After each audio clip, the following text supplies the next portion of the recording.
Well, hi there, everyone. First of all, I want to thank all of you for coming. This is just wonderful that you all are interested in business and finding out about what goes on in business and how to create a business in a new and exciting way. And for any of you who are watching at home or who are watching this video, I want to thank you very much for watching too. And I hope that you're going to be able to learn some really new, exciting things today. My name, of course, is Justice Chase, and I'm known as the Home Business Whisperer. And the reason that I'm called that is because I teach people how to almost immediately turn their businesses around, how they can actually begin to create self-sufficient businesses, which means that they make money for the person, by changing the structure and also helping people to scale their businesses so that they can actually have a business that is appropriate for what they want to do. So, let me give you a brief outline about what we're going to be talking about today, because we don't have a whole lot of time to go through things, but I want to spend enough time with you so that you understand some of the real basics of what I call the 3 S's. And we're going to be talking about those, which are structure, self-sufficiency, and, of course, scalability. But before we do, I want to take a moment or two and, as I said, just kind of go over for you what it is that I'm attempting to do and what it is that you're going to learn, so that you have an idea of what today is going to be laid out as. So, why would we even need to have somebody like me come in and talk about how to start up businesses? Because there's already a copious amount of consultants, there's bank managers, there's government workers, there's people out there virtually everywhere that are willing to be able to teach people how to get a business up and running. And the problem is, at least in my estimation, is that most of these people, though exceedingly well-meaning, aren't really being very successful at helping people to be able to create the kinds of businesses they want. And that's reflected in the business statistics, or the business failure statistics, which say that almost 80% in the first year of businesses fail. By the time we take that up to 3 to 5 years, almost 90% of the people who have started businesses have failed. And these are people who have written complete business plans. They've really done their research. They've taken a look at what that business is supposed to do, and they believe they are motivated, they have all of the pieces together in order to be able to make that business a success, they believe. These are people who have borrowed money. They have not only just taken their savings, but for the majority of them, they've actually gone out and borrowed money from the bank, and yet they still fail. Over that 5-year period, as I said, up to 90% of the businesses that are started are out of business within 5 years. And as far as I'm concerned, that's not good enough. What I try to do when I teach people how to start businesses, and when I work with people who already have businesses that a lot of times are having problems or are failing, what I attempt to do with them is to teach them what I call the 3 basics, which are the structure of the business, turning the business into something that's self-sufficient for itself so it makes the money, and teaching people how to make that business, how to structure it so that it's scalable. In other words, they can make it as big or as small as they want. So what we're going to be doing today, or what I'm going to be doing with you, is I'm going to be talking a little bit about those 3 S's, the structure, self-sufficiency, and scalability. And I'm going to be giving you more information about what those particular words mean and what that means to you as a new business owner. We're also going to explore what I call the 2 great myths. And these are 2 basic myths that are out there. They're being perpetuated by many people who are in the business to help individuals such as yourself who are thinking of starting a business or who already have a business and it's in a little bit of trouble. And these 2 myths really get in the way of you being able to have a business that thrives. We're going to talk a little bit about how these myths hold people back and some of the things that prevent people from starting businesses, because there's a lot more people want to start businesses than actually do. And there's some real good reasons for that, which we'll get into. And I also want to give you an example. We may have time for two, but at least one example of what I mean by creating a business that has structure, self-sufficiency, and scalability, and how that differs from the normal, conventional type of business. But before we get started and we jump into that, I want to tell you a very short story. There was a young farmer. He wasn't actually a farmer when he got started. He was a young fellow, and he wanted to start up a hobby farm. And he moved from the city out to the country. And he'd spent most of his money getting his hobby farm set up, getting the house all refurbished and all this kind of stuff. And he hadn't started with a whole lot, so he wasn't feeling as flush as he could. And it was time for him to get a new animal. So he thought probably getting a cow would be a good start for my hobby farm. He had noticed a farm just down the way, and the farmer there seemed to have a lot of cows, so he thought he'll just hop in his truck, drive down, knock on the door, and see if he could buy a cow. So he did that, knocks on the farmer's door, and an older farmer came to the door. And the young fellow explained his situation and told the farmer that he'd like to have a cow. Now the old farmer said, "Sure, I can sell you a cow. I've got lots and lots of cows in my backyard here, and I can get you a good one for $2,000 or $3,000. Well, the young guy just was totally blown away by this, because he said, "I can't spend $2,000 or $3,000. I don't have it. In fact, what I've got to spend is $100. So the old farmer kind of laughed and said, "$100? Well, I don't know. I do have one cow that I could let go for $100, but she's old and not very healthy, and I don't know if you'd want her." And the young guy said, "Yeah, that's great. I just want to get started. I want to get learning about how to look after livestock and everything, so this will be a great thing." So he peels off $100, hands it to the old farmer, and asks the farmer if he could deliver that cow to him in the coming weekend. So the time goes by, and the young farmer gets things ready at his farm for the cow to arrive. And the weekend comes, and the old farmer comes up to the young guy's door, knocks on the door. The young guy throws open the door and says, "Wow, great, did you bring my cow?" And the old farmer looks at him and says, "Yeah, I did. But we have a problem, because on the way over, the cow died." And the young guy looks out into the farmyard, and there in the back of the pickup truck is the cow laying with its feet sticking straight up in the air, obviously dead. So the old farmer kind of looks at him, and the young farmer looks back, and the young farmer says, "Well, that's okay. Just give me my $100 back, and we'll call it a day." The old farmer looks at him and says, "No. It doesn't work like that. You bought that cow last week. I held it for you at no cost. I drove it over here. The cow is yours. But I'm not going to be a complete nasty person. What I'm going to do is I'm willing to take the dead carcass back to my place, and I'll bury it using my backhoe, so you don't have to worry about it." And the young guy says, "Oh, so the cow is mine." The old farmer says, "That's the way it is." So the young guy says, "No, that's okay. Just take it around to the barn in the back, and I want you to drop him off, and that'll be fine." So the old farmer shakes his head, takes the carcass around to the back, drops it off, and heads off down and out onto the road back to his farmyard. Well, about a month goes by, and there's a knock on the old farmer's door. And he opens up the door, and much to his surprise, here's the young farmer again. And the young guy says, "I'm ready to take one of those $2,000 or $3,000 cows." So the old farmer and the young one go out into the back, and they pick out a cow that would be suitable for the guy. And the old farmer assures him that this is a great cow. It's certainly not going to die on the way over. But as they're walking back to the farmhouse, the old farmer says to the young guy, "Well, what happened? You know, like last month you were broke. You couldn't even afford $100 for a cow.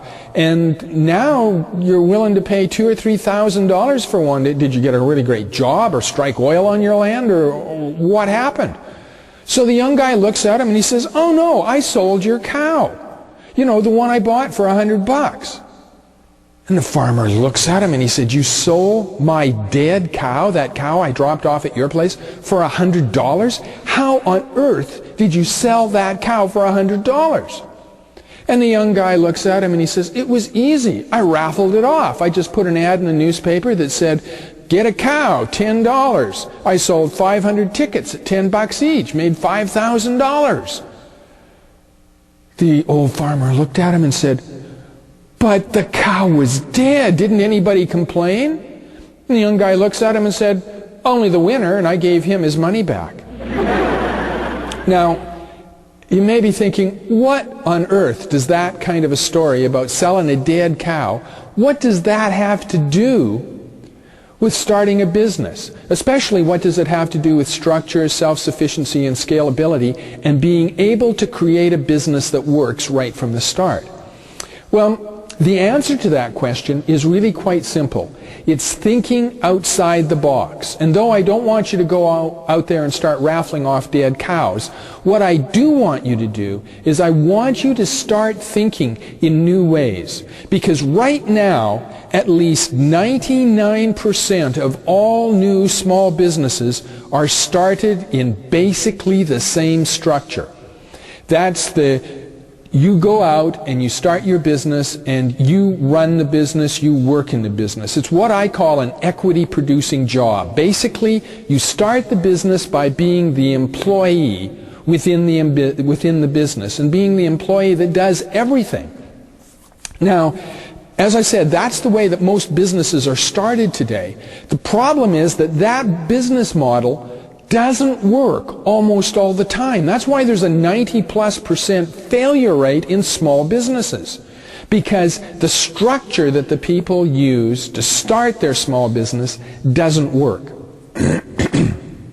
Now, before we talk a little bit more about the structure and about my 3 S's, I want to just kind of step backwards for a minute.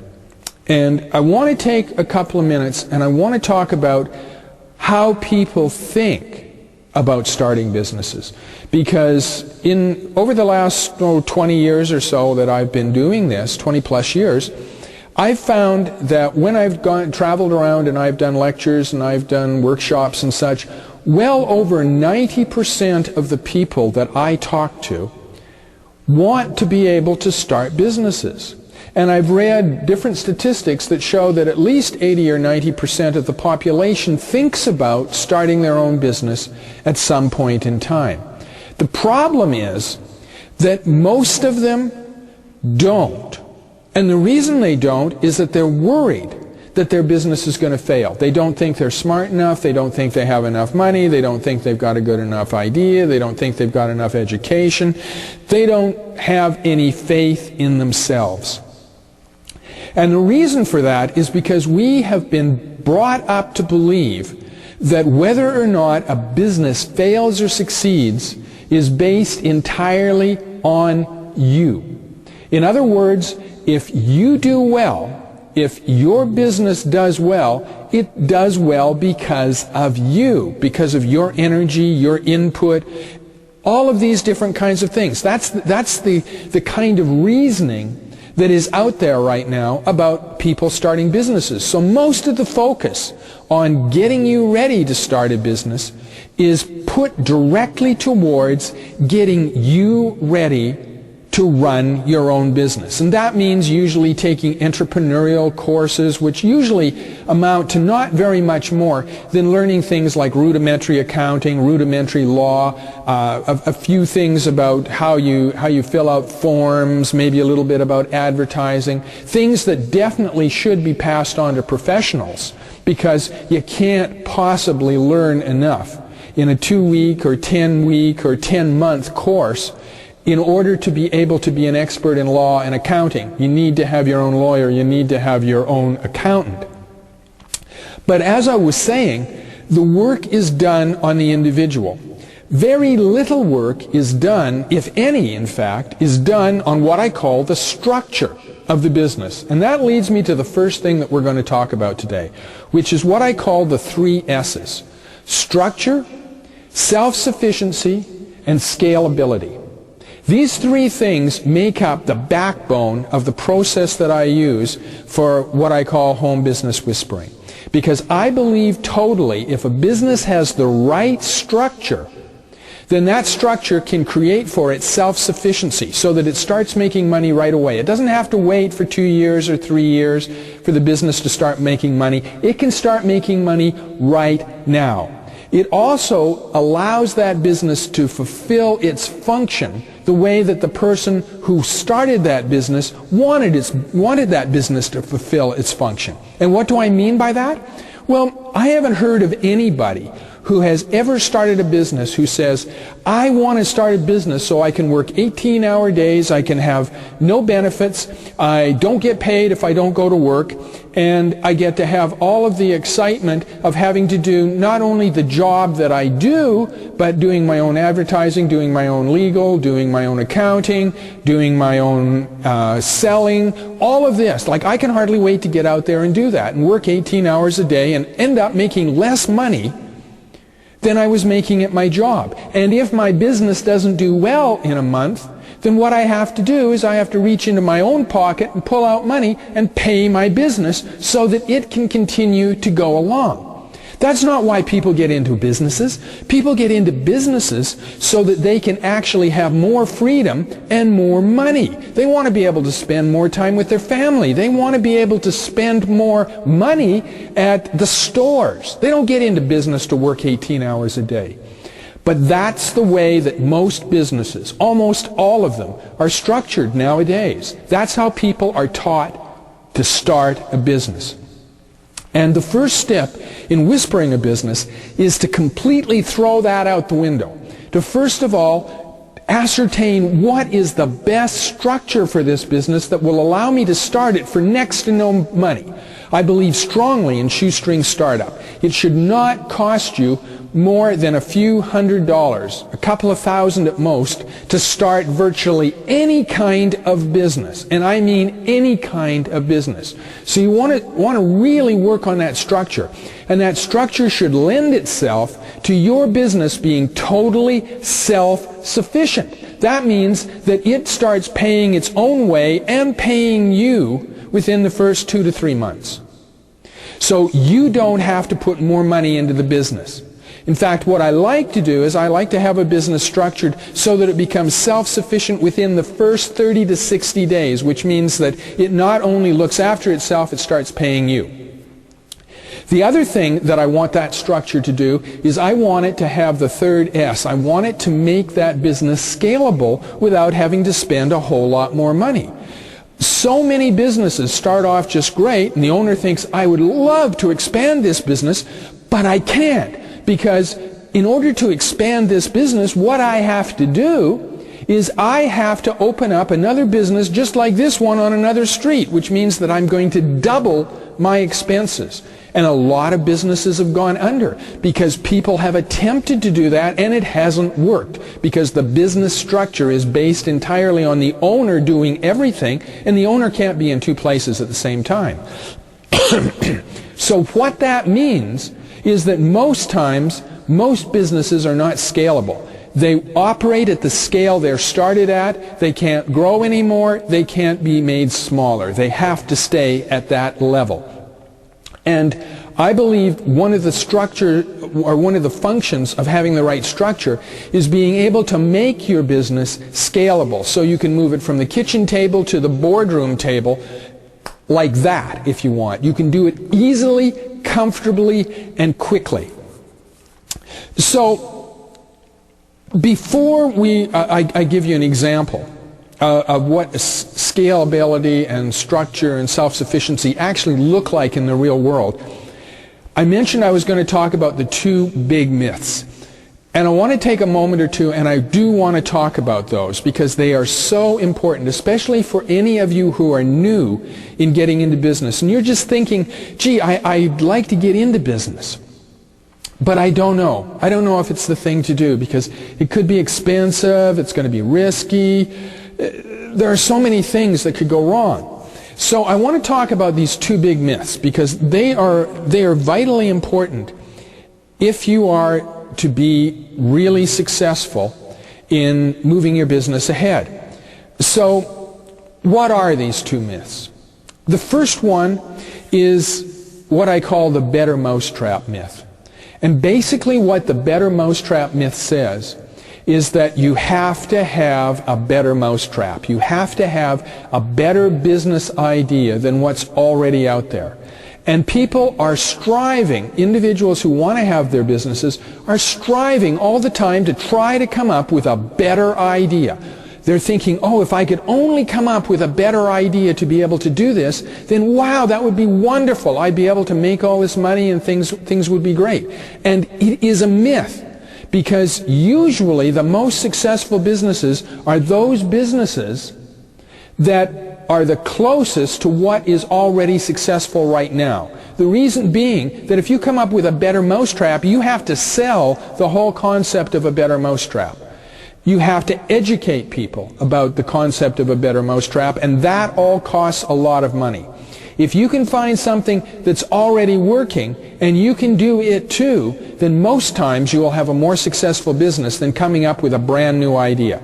So a lot of people don't bother getting their business going because they're so concerned and so afraid that they don't have a good idea, that they need to have a good idea. And you don't have to have a good idea. All you need to do is look around and find something that is doing well, and then open that kind of a business, and chances are you will do well as well.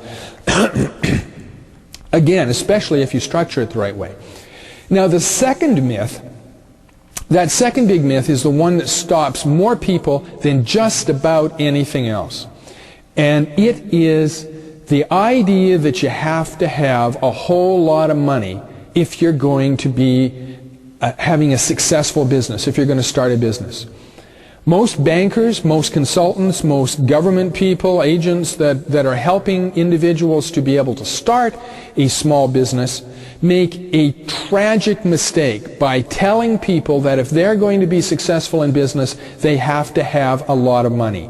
Usually they're told they have to have enough money to buy or rent the premises. They're told they have to have enough money to buy or rent or get, or however, all of the stock and all of the infrastructure. They have to buy the telephones and the light and all the rest of this. And then they're told that they have to have a minimum of 2 to 3 years worth of salary put aside because their business isn't going to make any money for 2 to 3 years. That comes out to thousands and thousands of dollars. Individuals who are serious about getting started in business using conventional wisdom and conventional methods usually use all of their savings and end up putting their house, their car, their peace of mind, their children's education all at risk because they borrow. Then not only do they use everything that they've got, but they borrow thousands of dollars over and above what they've actually got. And one of the things that does to the business right away is it puts it behind the 8 ball, because if you have to pay $2 or $3 or $4 or $5,000 a month out just to cover the bills, just to cover your mortgage on the borrowed money, then you're going to have to make an awful lot of money in order to be able to have your business be self-sufficient and in order to be able to start paying yourself. And that's not the way to go. And the thing is that businesses can be started for next to nothing. Most of the businesses I've helped people start over the last 20 years have cost somewhere between $50, and you didn't hear wrong, $50 and $2,000 to $3,000. So somewhere in that range, virtually any kind of business can be started. And I mean any kind of business. People have told me, oh, well, you can only start a small home-based business selling crafts or something if you're going to spend $50 or $100.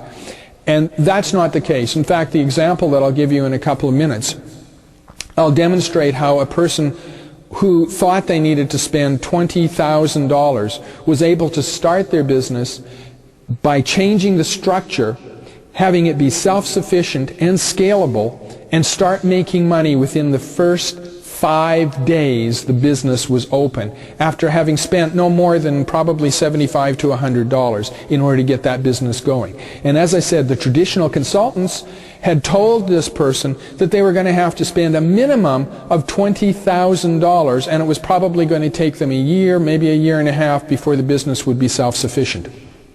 But I'll get to that in just a moment or two when we actually talk about the examples, and I give you a real-world experience of what changing the structure in a business is actually like.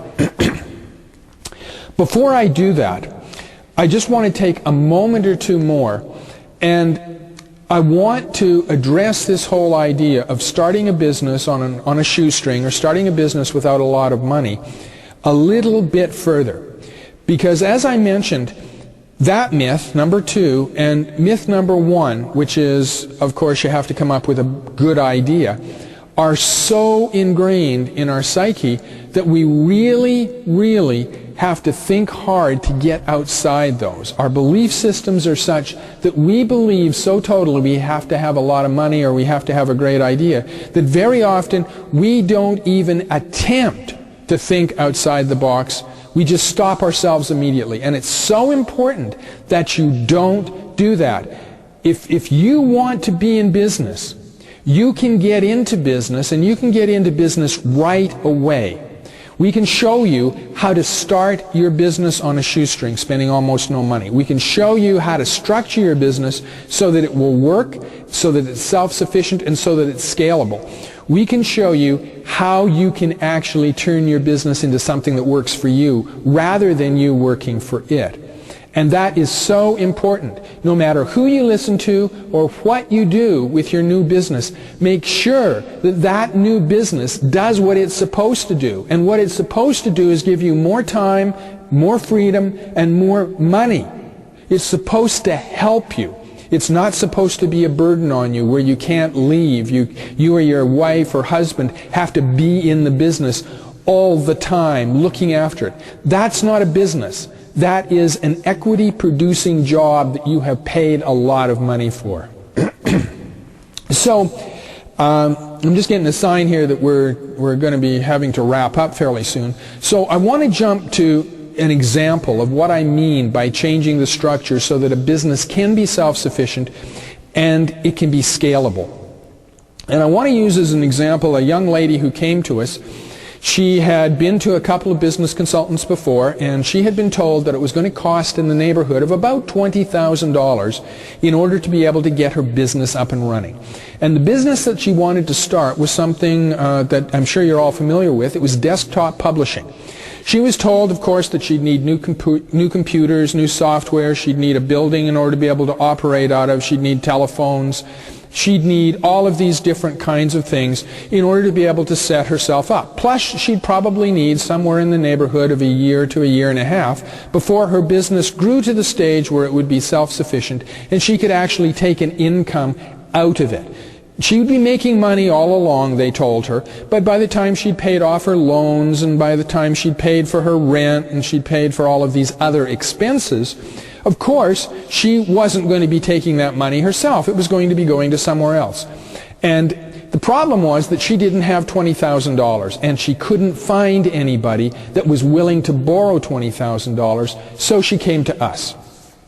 And she explained the situation, and the first question that I asked her was, what is it about you going into the desktop publishing business that's going to make you a success? I wanted to find out what she thought was the most important thing for her about this business. And that would give me one of the basic pieces of putting together the structure that would allow her business to succeed, using her strengths rather than her weaknesses. And she told me that what she thought was going to make her business a success, why she thought that she could do it, was that she was a great saleswoman. She said that I'm pretty, I can go out there, I can flirt, I can, bat my eyelashes, and guys will buy from me. I can sell. And most of the people who have desktop publishing businesses, I've done my research, they're all kind of nerdy guys, and they don't want to go out into the public. They don't want to sell. They don't want to talk to people. They want to stay at home in front of their computers. But I know I can sell. So if I could just get some desktop publishing stuff going, I could go out and I could sell twice as much as them. And I said, that's great. We're going to work on a new structure for you. So if you are willing to take my suggestions of this new structure, then what we can do is we can use those 3 S's. We can change the structure of your business so you can get started right away. We can do it without you having to spend a bunch of money, probably less than $500. We can make your business self-sufficient right away, and we can make it scalable so you can make as much as you want, as fast as you want, or as slow as you want. And she said, yeah, that sounds just great. So what we did is we sat down and we worked with her for a little bit, and we created some contracts, some agreements. And what she was to do was to go out to 4 of the other desktop publishing people in the community, excuse me, and she was to sign an agreement with them that they would become subcontractors for her. This is a structure, by the way, that I call middling. And they would become her subcontractors. In other words, she would get clients. They would be her clients. She wouldn't be just a salesperson for them. She would get clients, and she would bring them to that desktop publishing company, and they would do the work for a discount because they're doing it wholesale. They're acting like a subcontractor. And the difference between their discount and what the customer was paying becomes her profit. And her profitability, of course, in the business. So we worked out the agreement, and being a good salesperson, she went out and she was able to get 4 desktop publishers to go along with this right away. They thought, yeah, that was a great idea. If you're going to go out and sell people, we don't have to pay advertising, we don't have to put ads in the paper, we don't have to put radio ads on, and we get people coming in. So yeah, we can lower our cost. So they did that. And she was able, as I said, to sign up 4 people within the first couple of days. She came back, and we then helped her to design a brochure. And it probably took us a week to a week and a half to get all of that together.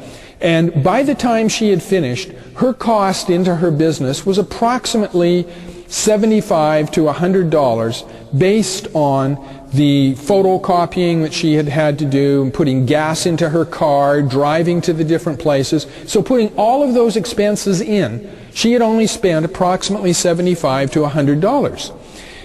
Once she had that all together, she had her brochures, the next step was to go out for her and start selling her desktop publishing business. Now you have to remember that if she got the $20,000 and had the building, had all of the pieces of infrastructure, had the computers, she would still have to go out and sell it. Then she'd have to come back and do all the work. She'd have to do all the accounting, all of these other things. What we had her doing was just going out and doing the selling. Well, to make a long story short, what happened was she was as good as her word. She went out and she started doing a fantastic job of selling her concept of the desktop publishing, her ideas, all of this kind of thing. And she then took it back to the subcontractors, gave them instructions on how the job was supposed to be done, and they did the job. Now, within about a month and a half, she was able to fill up 2 of the desktop publishers. Now remember, if she had had her own business structured the way that she was going to start it, what would have happened is she would have only been able to do half as many clients at that point in time. In fact, less than that, because she would have had to be out of the office selling, she would have had to be doing all kinds of things, as well as the desktop publishing. She could actually funnel all of the work she was able to get to the other 2 desktop publishers. Within another couple of months, she was able to fill up the other 2 desktop publishers. That meant that she was now at a stage where she had 4 times as many clients as she would have been able to handle had she been doing it on her own. And of course, if she wanted to scale up the number of clients that she could have, then all she would have to do is 2 very simple things. Get contracts with more desktop publishers and hire some other salespeople, which is exactly what she did. She moved to a larger center, took her entire idea about how the whole thing worked. She hired some more salespeople, some sales girls. She taught them exactly what it was that she did, how she did it, how well it worked, all of that. And she got more desktop publishers signed up on her agreement. And the last time that I was talking to her, she was making somewhere in the neighborhood of $7,000 to $10,000 profit into her pocket every single month.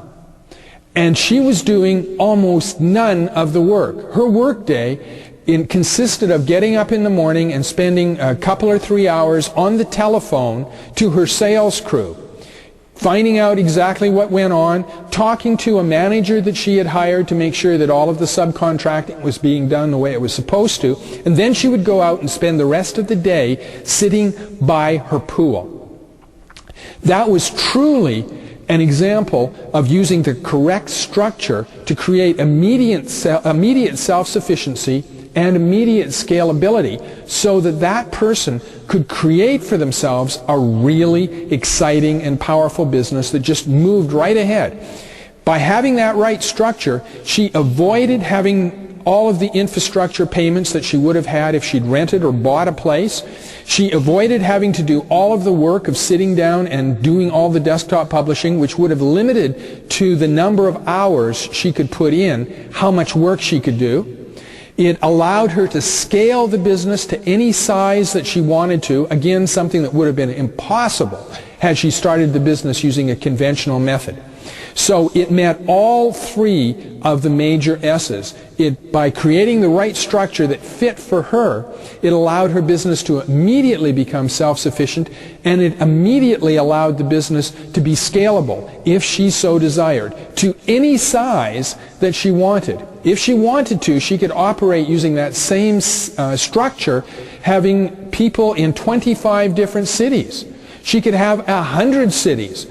Or she could bring it right back down to where she's running it from her kitchen table and she's just got a couple of desktop publishers and she's doing the sales herself. It's totally scalable in either direction. So I hope that this has given you an idea of the different kind of structure. Now, of course, I should mention that this particular structure fit for her because of the way she was, what her strengths were. There's hundreds of different structures, and there's 4 major structures that I personally use that have derivatives that allow us to be able to do virtually anything with anyone. The trick is, though, talking to someone who can help you create the kind of structure that's best for your business. So whether your business is having problems and needs to be restructured, or whether you're in that lucky position of just getting ready to start that business, please get in touch with us. Give us a phone call. I do consulting over the telephone, and I also work in person, and sometimes over the internet as well.